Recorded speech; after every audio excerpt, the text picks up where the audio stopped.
So, hello guys! For today's video ay gagawa ako ng pang-decorate sa ating mga bahay. So, kung nakikita nyo ito sa mga nabibili nyo mga prutas, ayan, cover ito ng mga prutas. So, huwag nyo siyang itatapon kasi pwede siyang gawing ganito at maganda yung kanyang kakalabasan or maganda yung ating pwedeng gawin dito. Kaya huwag nyo siyang itatapon. So, ganito lamang siya, ayan. Itatali lang natin dito, magtatali tayo ng ganyan, tapos hihigpitan natin yung pagtali, pero huwag masyadong mahigpit kasi nga maano siya, mapuputol siya, yan. So, itatali lang natin ng ganito, pagkatapos ikakat natin. So, ganito yung kakalabasan niya, magiging bilog siya na ganyan. So, ayan, wag yung napansinin ng aking kamay dahil madumi nga at dahil sa nagpintura nga ako, yung pininturahan ko nga itong kahoy na gagamitin natin kaya madumi yung aking kamay. So, pininturahan ko itong kahoy na nakita ko lang dyan sa labas, pininturahan ko siya ng kulay black. Ay, dito natin ilalagay yung ating mga nagupit. Ayan, so ididikit lang natin dito. Didikit natin ng isa-isa. Ayan. So, maganda siya. Maganda pala ito kasi parang ang kinalabasan niya is para siyang parang anong tawag dun, puno ng blossom, ano man tawag dun, basta yun na yun.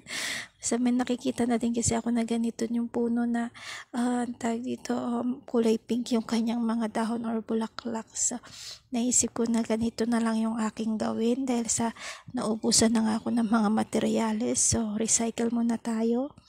So, ayan, ganito lang siya kadali. Ididikit lang natin na ganyan. So, napakadali nga idikit ito pag gumagamit tayo ng stick glue. Ayan, so, didikit lang natin ng isa-isa, ganyan. So, dapat kapag magtitingin kayo ng magandang parang mga sanga yan.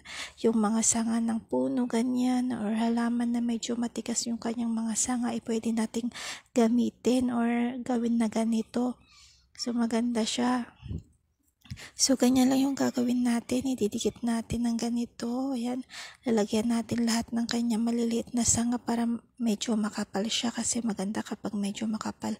Pero ito kasing aking nakitang sanga hindi siya masyadong makapal. Pero mas maganda kung may makikita kayong mga makakapal na ganito na sanga. Ayan, kaya nito na marami siyang mga sanga na maliliit, maganda siya na gawin natin na ganito, lalo na kung marami yung ating ididikit na ganito yung kulay pink na yan. So, yung cover ng mga prutas na nakuha ko or galing sa mga prutas na nabili ko. So, ganyan lang yung ating gagawin, ididikit lang natin ng mabuti para hindi maglaglagan. So, ganyan lang siya kadali.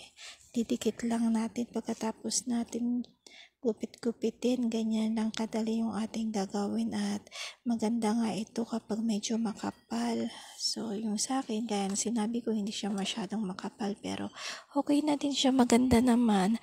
Basta maayos lang yung ating pagkakadikit para hindi sila magtanggalan or mas maganda kung may mga iba yatang kulay dito kagaya ng kulay white or minsan kulay yellow. Pero para sa akin maganda nga itong kulay pink na gawin na ganito kasi ayun, maganda siya, matingkad kasi yung kulay niya, tapos bagay nga sa tawag nito sa ginawa kong pininturahan kong sanga, nilagyan ko ng pintura na kulay black. So, ganyan lang kadali yung ating gagawin, hindi siya masyadong mahirap. Tapos dapat maganda din yung ating paglalagyan, kumbaga yung base na gagamitin natin is dapat maganda. Pero dahil nga sa wala akong magandang base, so umawa na lang ako ng yung tawag dito, yung tawag dito cup ng pintura. So, yun na lang yung ginawa kong kanyang pinaka-base kasi nga wala akong maraming materials kaya talagang recycle na recycle yung aking ginawa dito.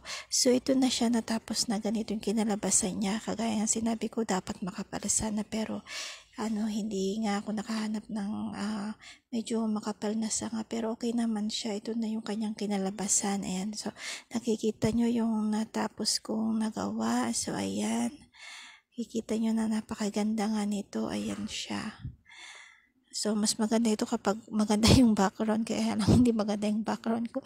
So, ito yung aking base. Ayan guys, thank you for watching.